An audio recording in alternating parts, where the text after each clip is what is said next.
جیسے سونا قیمتی آج کے دور میں ہے، اس دور کے اندر کالی مرچ اور دارچینی اتنی قیمتی ہوا کرتی تھی۔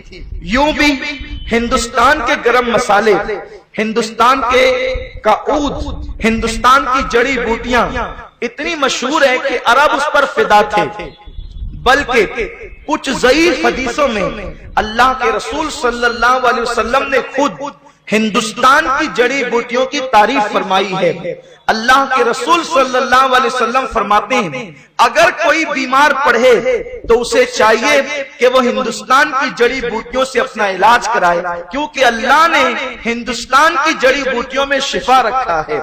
ایک ضعیف حدیث یوں بھی ہے، آقا کریم صلی اللہ علیہ وسلم سے پوچھا گیا یا رسول اللہ آپ کو عطریات میں سب سے زیادہ کون سی خوشبو پسند ہے؟ تو آقا کریم نے فرمایا مجھے ہندوستان کا عود بڑا پسند ہے۔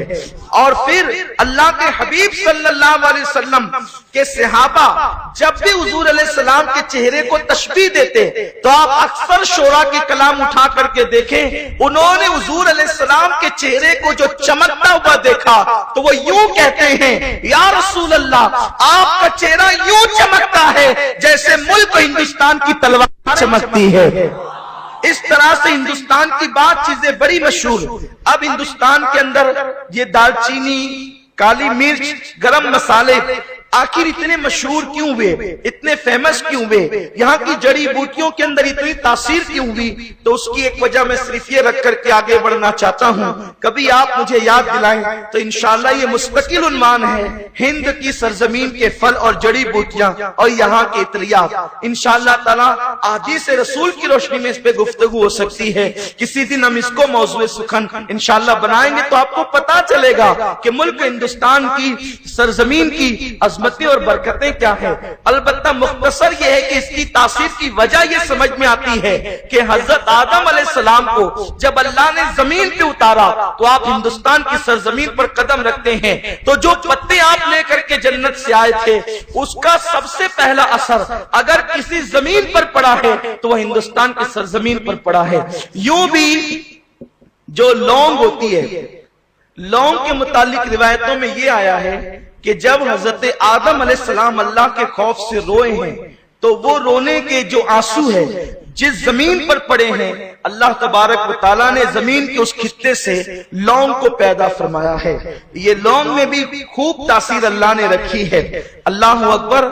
تو ہندوستان کی سرزمین سے عرب تاجر گرم مسالے لے جاتے، عرب میں بھی بیچتے اور خاص طور پر انگلستان کی منڈیوں میں بیچتے۔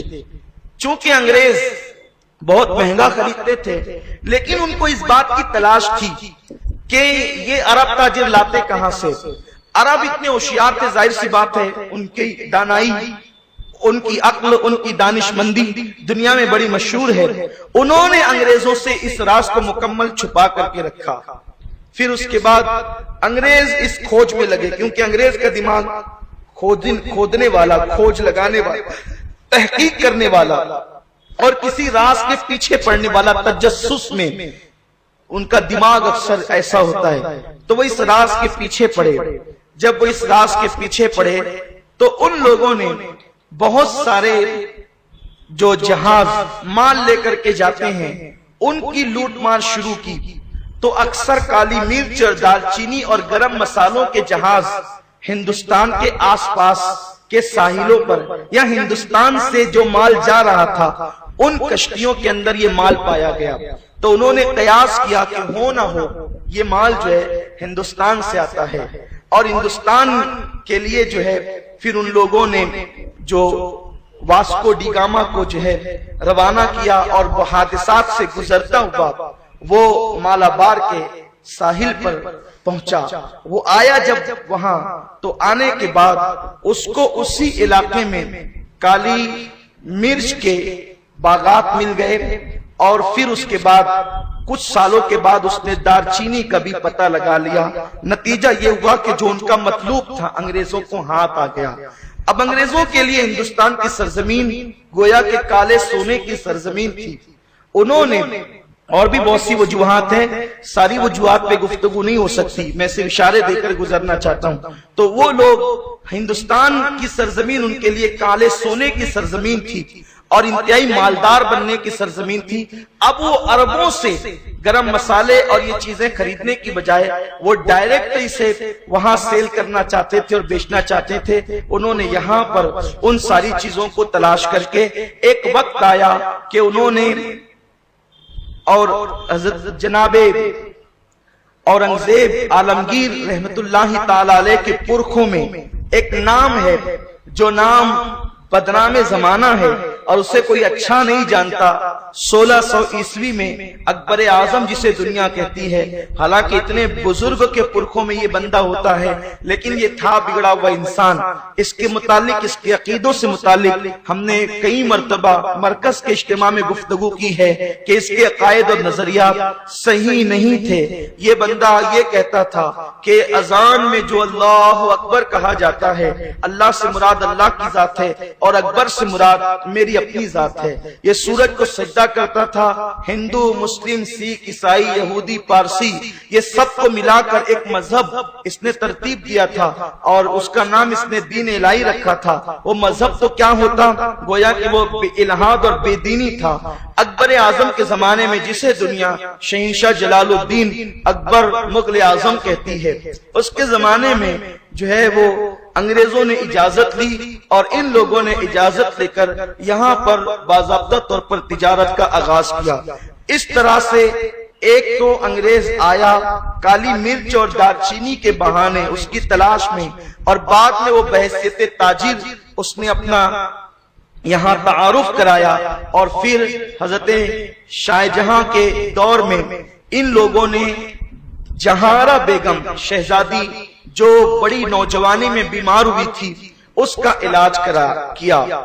ظاہر سی بات ہے کہ جو ہندوستان کے حکیم تھے، جب بادشاہ کا اعتماد ان حکیموں سے اٹھ گیا، کیونکہ بادشاہ کی بڑی چہیتی بیٹی تھی شہزادی جہاں آرا بیگم، یہ نوجوانی میں دنیا سے کوچ کر گئی. اس کا علاج ایک انگریز نے کیا تو شاہ جہاں نے خوش ہو کر کے کہا مانگو کیا مانگتے ہو، جو مانگو گے دیا جائے گا. تو اس جو ڈاکٹر تھا، کچھ لوگ ایسے ہوتے ہیں جو اپنے ذاتی مفاد پر قوم کے مفاد کو ترجیح دیتے ہیں. یہ بہت خاص بات ہے. انسان کو جب بھی موقع ملے اسے اپنی قوم کے لیے کچھ کرنا چاہیے. اپنے مفاد کے لیے جو لوگ کرتے ہیں ایک دن وہ مٹ جاتے ہیں اور ان کا نام بھی مٹ جاتا ہے، لیکن جو قوم کے لیے کام کرتے ہیں ان کا نام زندہ رہتا ہے. تو وہ انگریز ڈاکٹر تھا، لیکن وہ اپنے مفاد پر اپنی قوم کے مفاد کو ترجیح دینا چاہتا تھا. اور جہارہ بیگم کے علاج کے مقابلے میں اس سے جب کہا گیا کہ مانگو جو مانگو گے دیا جائے گا، تو اس نے ایسٹ انڈیا کمپنی کو ہندوستان میں قانونی حیثیت دلوا دی اور اس نے یہ کہا کہ ہمیں مراد چاہیے حکومت سے، اور حکومت باضابطہ طور پر ایسٹ انڈیا کمپنی کے وجود کو تسلیم کر لے. نتیجہ یہ ہوا چونکہ بادشاہ یہ کہہ چکا تھا کہ جو مانگو گے دیا جائے گا، نتیجتاً جو ہے وہ انگریزوں کی اس کمپنی کو ایک قانونی حیثیت سے تسلیم کر لیا گیا. یہ بہت خاص بات ہے. ایک اور بھی واقعہ لکھا گیا ہے جو بات کا ہے کہ انگریزوں کو جو باضابطہ طور پر ایسٹ انڈیا کمپنی کا جو وجود تسلیم کیا گیا وہ شہنشاہ اورنگزیب عالمگیر کے پوتے کے دور میں جو ہے وہ اس کو تسلیم کیا گیا. لیکن علامہ اختر شاہ جہاں پوری صاحب رحمت اللہ تعالی علیہ نے جو ہے وہ اس واقعے کو خاص طور پر ذکر کیا ہے جس کا میں نے پہلے تذکرہ کیا. اب یوں ہوا کہ ایسٹ انڈیا کمپنی دھیرے دھیرے اپنے قدموں کو جمانے لگی، لیکن چونکہ ابھی بیدار مغز بادشاہ اورنگزیب کا دور تھا، اورنگزیب نے ان لوگوں کو پنپنے نہیں دیا یا ان کو بہت دبا کر کے رکھا، بلکہ کہیں کہیں ساحلوں سے ان کے جو کمپنی کی کوٹھیاں تھی اس کو اکھاڑ کر بھی پھینکوایا. یہ ساری چیزیں ہوئی، لیکن اورنگزیب عالمگیر کے بعد ان کے بیٹوں کی جب حکومت آئی تو نتیجہ یہ ہوا کہ جب عیش پرستی محنت کی جگہ جب عیش پرستی جنم لیتی ہے تو اس وقت پھر جو ہے وہ حکومتوں کا خاتمہ ہو جاتا ہے۔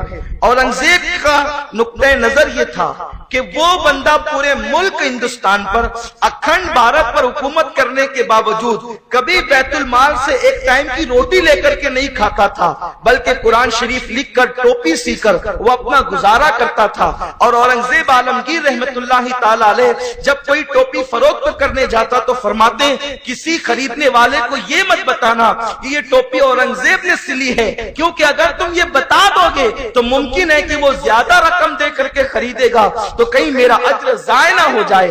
اس شان سے اس نے زندگی گزاری، لیکن اولاد اولاد ہوتی ہے، اولاد کوئی ضروری نہیں ہے کہ باپ کے نقش قدم پر چلے، اور پھر اولاد عیش پرست ہو گئی اور پھر بیٹوں سے زیادہ پوتے عیش پرست ہو گئے، اور پھر ایک وقت وہ آیا کہ بہادر شاہ کے دور پر آنے تک کے یہ لوگ وظیفہ خوار بادشاہ کی حیثیت سے اپنی زندگی گزارنے لگے۔ حضرت قبلہ استاذ گرامی قدر حضور امیر سنی دعوت اسلامی نے ایک مرتبہ مجھ سے فرمایا تھا کہ ایک مفکر کا قول ہے کہ جس بندے کو کروڑوں مشقتیں اس کے مشن سے ہٹا نہیں سکتی، اس بندے کے قدموں میں عیش و عشرت کے سامان ڈال دیے جائیں، وہ بندہ اپنے مشن سے ہٹ جاتا ہے۔ جس کو مشقتیں مشن سے نہیں ہٹا پاتی ہے اسے عیش کے سامان مشن سے ہٹا دیتے ہیں۔ کسی کو عیش میں مبتلا کر دو وہ اپنے مشن کو بھول جائے گا۔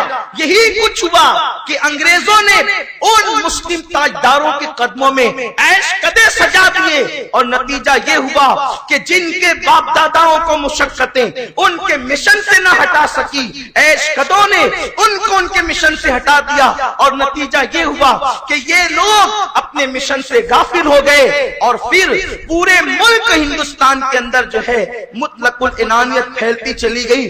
ہر بادشاہ نے، ہر باج گزار نے، ریاست کے والیوں نے اپنی اپنی الگ الگ حکومتیں قائم کر لی۔ پھر اس کا فائدہ کبھی احمد شاہ ابدالی نے اٹھایا، پھر اس کا فائدہ کبھی کسی نے اٹھایا، کبھی کسی نے اٹھایا، کبھی مرہٹوں نے اٹھایا، اور نتیجہ یہ ہوا کہ مغل بادشاہوں کی حکومت کی بنیاد جو بادشاہ تیمور نے رکھی تھی، آل تیمور جو ہے اس کے بعد جو ہے وہ ٹکڑیوں میں بٹ گئے، اور وظیفہ خوار جو ہے بادشاہ بن کر اپنی زندگی کو گزارنے لگے۔ اس سے انگریزوں کو موقع ملا، انگریزوں نے ملک ہندوستان پر دھیرے دھیرے صوبہ جات پر حکومت کے جو ہے وہ جال پھیلاتے پھیلاتے انہوں نے آخری میں دلی پر قبضہ کرنے کی کوشش کی، اس لیے کہ حضرت ٹیپو سلطان شہید رحمت اللہ تعالی علیہ جیسی شخصیت ہند کی سرزمین پر موجود رہی، اس وقت تک کہ انگریزوں نے ہمت نہیں کی، حوصلہ نہیں کیا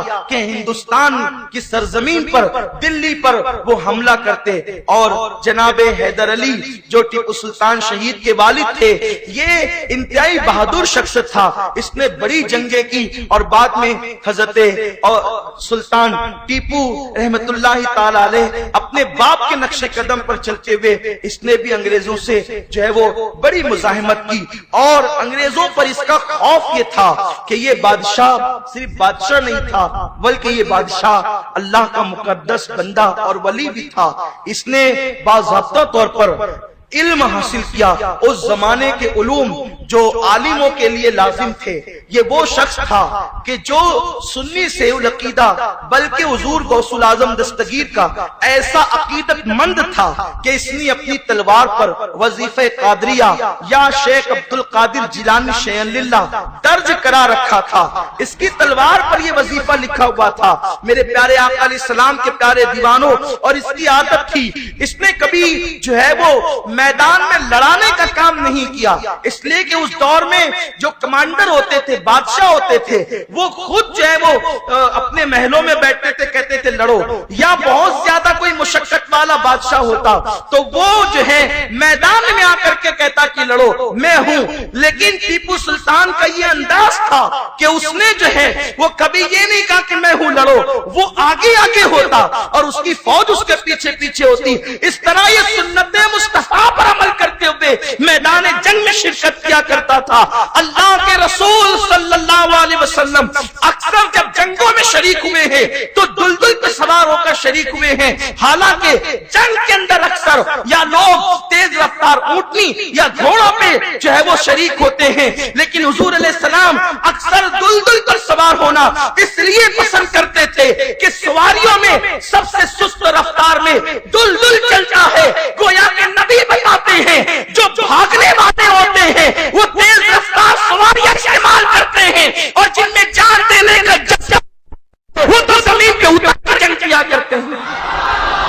سلطان ٹیپو شہید نے یہی کیا کہ وہ ہمیشہ آگے اور ان کی فوج پیچھے ہوتی، لیکن وہ سلطان ملک ہندوستان کی ترقی کے لیے اتنا ذہین تھا، اتنا بڑا مفکر تھا کہ ٹیپو سلطان شہید رحمت اللہ تعالی علیہ نے ہندوستان کی عوام کے لیے انگریزی عربی اس کو لازم قرار دیا، اور باضابطہ طور پر جگہ جگہ مدارس شروع کروائے کہ ہندوستان کے مسلمان اور ہندوستان کی قومیں انگریزی زبان سیکھے اور دوسرے ملکوں کی زبان سیکھ کر تجارت کی منڈیوں میں ترقی کرے۔ ٹیپو سلطان شہید رحمت اللہ تعالی علیہ نے دوسرے ممالک سے معمار منگائے، بڑے بڑے مزدور فنکار، اور ان کو کہا کہ ہماری قوم کو اس طریقے سے ہنر سکھاؤ۔ ان کا ایک خواب تھا کہ ملک ہندوستان اور ترقی کرے اور ترقی کرے۔ اسی کے ساتھ ساتھ خاص طور پر یہ بات ہے کہ ٹیپو سلطان شہید نے اور ان سے پہلے اورنگزیب عالم نے ہندوستان کی سرزمین پر مندروں کو بھی مراعات دی تھی، مندروں کو جو ہے وہ زمینیں دی تھی، پنڈتوں کو جو ہے وہ وظیفے جاری کروائے تھے، اس لیے کہ اسلام کا یہ نظریہ ہے کہ جہاں اسلام جائے گا، اسلام جانے کے بعد وہاں کی عبادت گاہوں کو اسلام مسمار نہیں کرے گا، وہاں کے مذہبی لوگوں پر اسلام ظلم نہیں کرے گا۔ یہاں بس میں ایک روایت پڑھ کر کے آگے بڑھتا ہوں۔ جس وقت بیت المقدس فتح ہوا اور بیت المقدس کی چابیاں سیدنا فاروق اعظم کے ہاتھ میں دی گئی، تو اس وقت وہاں کے راہبوں نے اور پادریوں نے سیدنا فاروق اعظم سے کہا، بہت خاص بات عرض کرنا چاہتا ہوں، اسے اپنے دل و دماغ میں جگہ دے، یہ مندریں توڑنا، مندروں میں دھماکے کرنا اور اس طریقے کی روایات قائم کرنا یہ قطعاً اسلامی فعل نہیں ہے، لیکن ہم جو ہے وہ معبودان باطل کی پرستش کا انکار کرتے ہیں، یہ ہمارا اپنا مذہب ہے، لیکن جو اس مذہب کے ماننے والے ہیں، ہم کسی کے عبادت خانوں پر غاصبانہ قبضے نہیں کرتے، ہم کسی کے عبادت خانوں کو توڑا نہیں کرتے، توڑنے کے لیے بھڑکاؤ بھاشن نہیں دیتے۔ ہمارا مذہب یہ ہے جس وقت فاروق اعظم بیت المقدس میں داخل ہوئے ہیں تو وہاں کے عیسائی اور یہودی راہب اور پادریوں نے کہا، ہماری خواہش ہے کہ آپ ہماری عبادت گاہوں میں چل کر کے نماز ادا فرمائیں۔ تو فاروق اعظم نے کہا تھا، میں تمہاری عبادت گاہوں میں نہیں آؤں گا اور نہ وہاں نماز پڑھوں گا، اگر میں 2 رکعت نماز وہاں آ کر پڑھ لوں گا تو بعد کے آنے والے مسلمان کہیں اس کو دلیل بنا کر تمہاری عبادت گاہ توڑ کر کے مسجد نہ بنا لے، اس لیے میں وہاں نہیں آنا چاہتا، کیونکہ ہم جو ہے اگرچہ مشرکوں کی عبادت گاہوں کو حق نہیں مانتے لیکن ہم ان کی حق تلفی بھی نہیں کرتے، اس لیے کہ انسان کو یہ حق حاصل ہے، انسان کو یہ حق حاصل ہے کہ وہ اپنے دل کے فتوے پر عمل کرے۔ ممکن ہے اگر وہ غلطی کر رہا ہے تو ہم اس کے سمجھانے کے روادار ہیں، ہم اس کی غلطی کے اصلاح کے روادار ہیں، لیکن اس پہ جبر ہم نہیں کرتے، اس پہ تشدد ہم نہیں کرتے۔ تو سیدنا فاروق اعظم کا یہ قول کہ میں اگر نماز پڑھ لوں تو بعد کے آنے والے مسلمان کہیں اس کو مسلمانوں کی عبادت گاہ قرار نہ دیں، اس لیے میں تمہاری عبادت گاہ میں نہیں آؤں گا۔ اور آپ نے اعلان کیا کہ یہاں پر اللہ نے مسلمانوں کو حکومت عطا کی ہے، ہم کسی کی عبادت گاہ کو نہیں توڑیں گے، اور جو مذہبی لوگ ہیں ہم ان پر ظلم نہیں کریں گے، ان کو ان کے حال پہ چھوڑ دیں گے، یہ اسلام کی تعلیمات ہے۔ لیکن انگریز پلیتوں نے تاریخ کا جو ہے وہ مکمل طور پر معاملہ مسخ کیا، اور ٹیپو سلطان اور اورنگزیب جیسے نیک اور متقی بادشاہوں نے جو پنڈتوں کو وظیفے دیے تھے یا عبادت گاہوں کو تحفظ دیا تھا، ایک شرارت انہوں نے ڈالی کہ جب تک لڑائیں گے نہیں حکومت کیسے ہوگی. تو انہوں نے ایک تاریخ گڑی کہ سومنات کا جو دروازہ محمود غزنوی افغانستان لے گیا تھا، ہم وہ تمہیں واپس لا کے دیں. اور ایک دروازہ یوں ہی اس ٹائپ کا تراش خراش کر زبردستی تشہیر کر کے ہندوستان لایا گیا اور ہندو مسلم فساد کی بنیاد رکھی. اسی فساد کی بنیاد میں ایک بنیاد یہ بھی ہے کہ ظہیر الدین بابر نے ایک مندر توڑ کر کے عالیشان مسجد بنائی تھی، اس کا نام بابری مسجد ہے. یہ قضیہ انگریزوں نے مشہور کیا، حالانکہ اس کی تاریخ میں کوئی حقیقت نہیں. میں اپنا مسلک پیش کر رہا ہوں، ہمارا مسلک ہے لا الہ الا اللہ. یہ مسلک ہمارا، یہ مذہب ہمارا ہے، لیکن ساتھ یہ بات بھی کر رہا ہوں ہمارا مذہب یہ لا الہ الا اللہ، کوئی معبود نہیں ہے. لیکن ساتھ ہی ہمارا مذہب یہ ہے کہ اگر کسی نے کسی کو معبود مان لیا ہے، ہم اس کو سمجھانے کے روادار ہیں، ہم اس کو سکھانے کے روادار ہیں، اس کے بطلان کو علمی دلائل سے پیش کرنے کے روادار ہیں اور اس کی دلیلوں کو توڑنے کے روادار ہیں.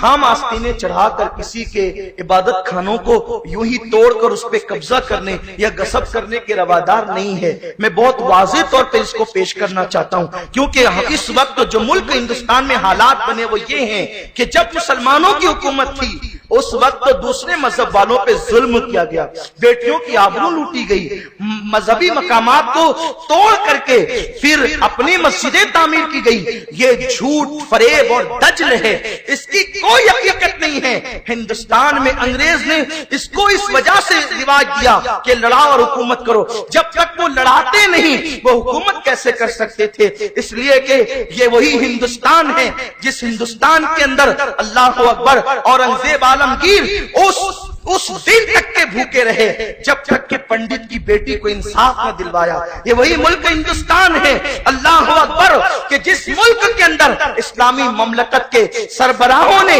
غیر مسلموں کو جو ہے باضابطہ طور پہ وظیفے جاری کروائے، تحفظ فراہم کیا جانوں کو. یہ وہی ملک ہے. آج بھی ملک کی سچی تاریخ اگر تلاش کی جائے تو ہندو اور مسلمانوں میں یا مسلمان اور دوسرے مذاہب والوں میں آپسی جو ہے وہ بھائی چارگی کا نظام ویسا قائم ہو سکتا ہے جیسا کہ میثاق مدینہ میں اللہ کے نبی نے قائم کیا تھا.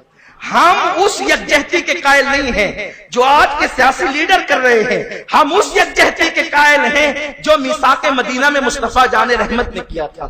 اور میثاق مدینہ کیا ہے اس کو یہاں پیش کرنے کا وقت نہیں، بس اتنا عرض کرنا چاہتا ہوں کہ میثاق مدینہ وہ تھا کہ جب اللہ کے رسول صلی اللہ علیہ وسلم مدینہ طیبہ میں قدم رکھتے ہیں تو وہاں یہودی بھی تھے اور دوسرے مذاہب کے لوگ بھی تھے. میرے آقا نے فرمایا آؤ تم اور ہم سب مل کر یہ عہد کریں کہ ہم تمہارے حق ادا کریں گے، تم ہمارے حق ادا کرنا. تمہارا دشمن ہمارا دشمن ہوگا، ہمارا دشمن تمہارا دشمن ہوگا.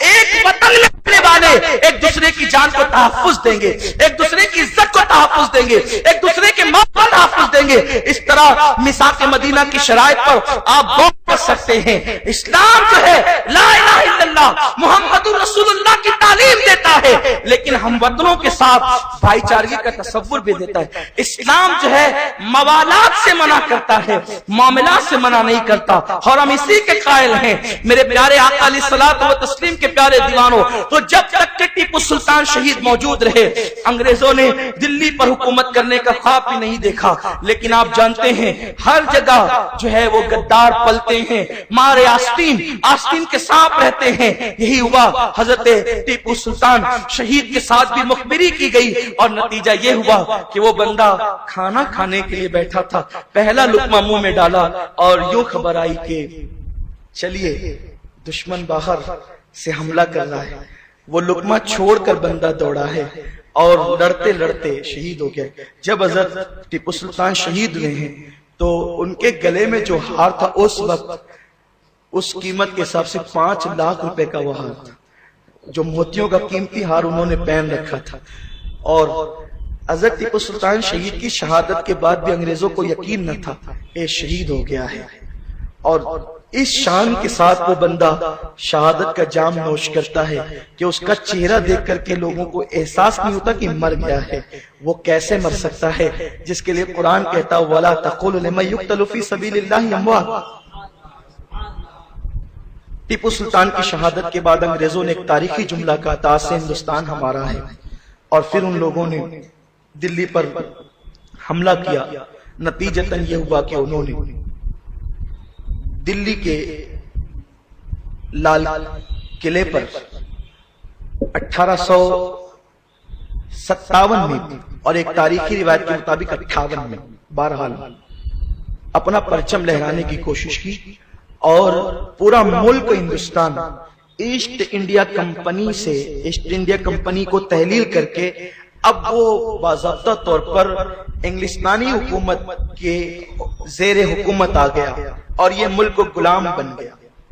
جب یہ ملک غلام بنا تو علماء نے محسوس کیا چونکہ دلی پر تو تسلط ان کا 1857 میں ہوا لیکن پہلے یہ اور جگہوں پر قابض ہو چکے تھے.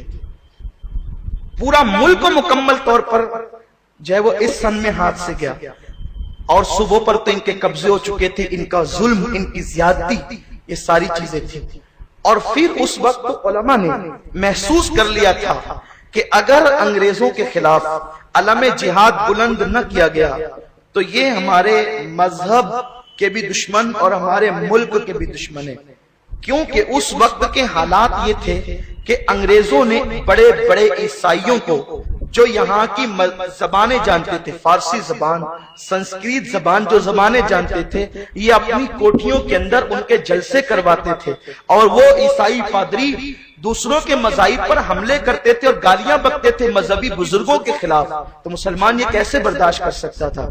اچھا، یہ بات خاص طور پر قابل ذکر ہے کہ سب سے پہلے جہاد کے متعلق مسلمانوں کو کیوں سوچی یہ بات؟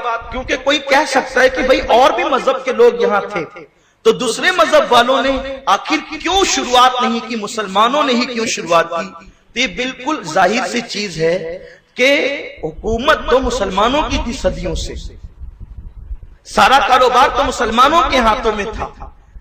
تو جس کے ہاتھ سے کاروبار چھینا گیا ہے تو درد تو اسی کو زیادہ ہوگا. کیونکہ دوسرے مذہب والوں کے لیے انگریزی حکومت کا حال بالکل ایسا ہی ہے. دوسرے مذہب والوں کے لیے انگریزی حکومت کا حال ایسا ہی ہے کہ جیسے مسلمانوں کی حکومت تھی. اب مسلمان ان کے ہم مذہب تو تھے نہیں تو اب انگریزوں کی حکومت آ گئی. تو اس کا مطلب تو نہ یہ ہم مذہب نہ یہ ہم مذہب، دونوں اجنبی ہی ہے.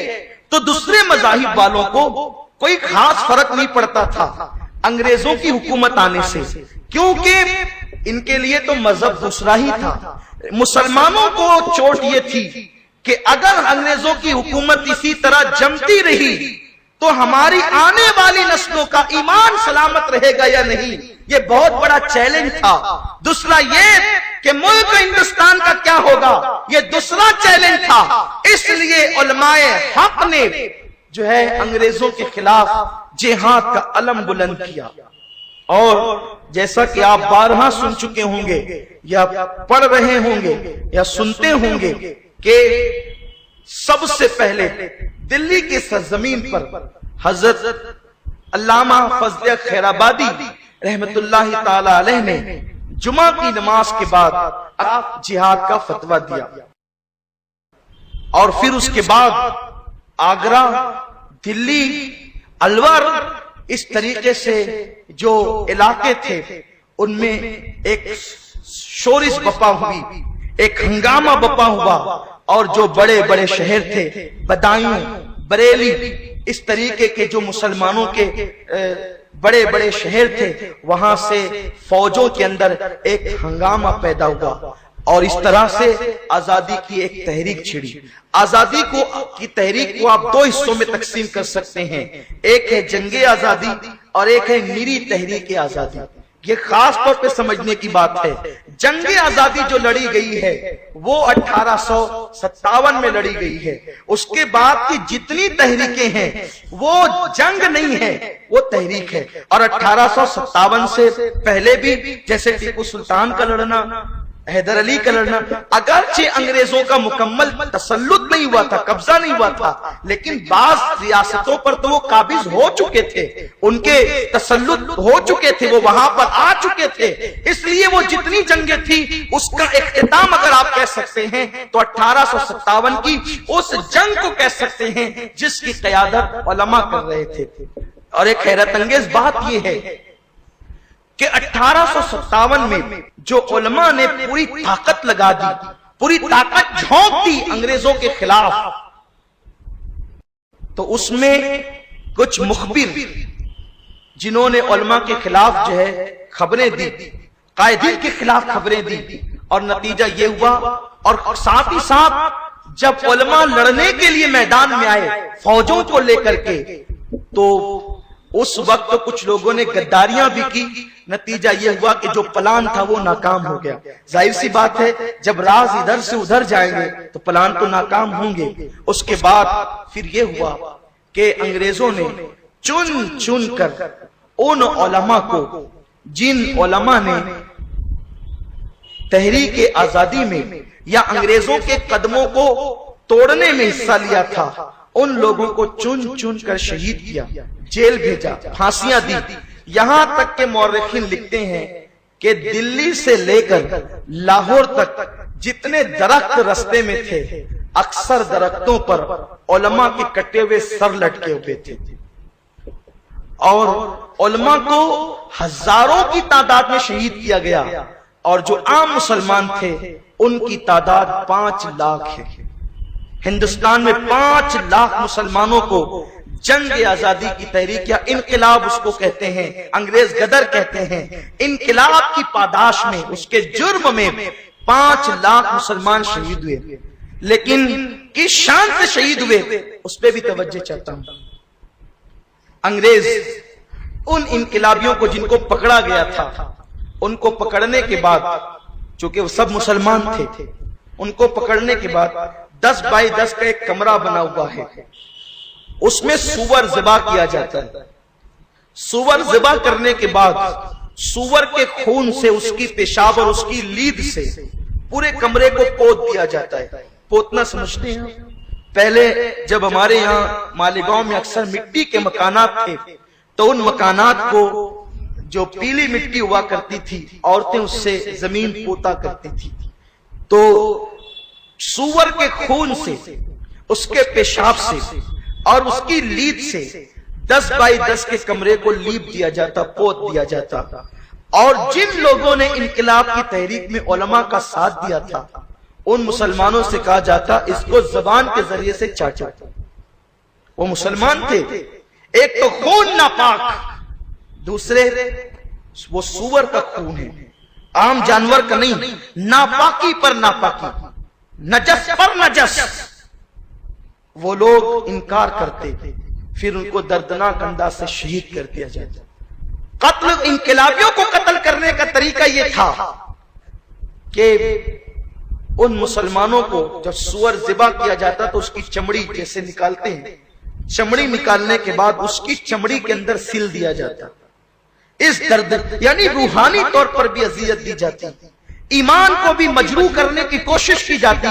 لیکن سلام ہو ان 5 لاکھ مجاہدین پر کہ جو لوگ سور کی چمڑیوں میں تو سل گئے، جو لوگ دار پر تو لٹک گئے، پھانسی کے پھندوں پہ تو لٹک گئے، جن کی بیویوں کو چھین لیا گیا، جن کے بچوں کو قتل کر دیا گیا.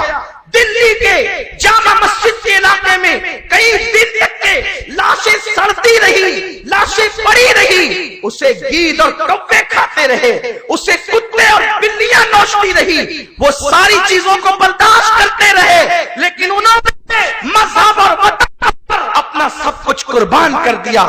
آج یہ محفل اسی درد کے ساتھ ہم نے سجائی ہے.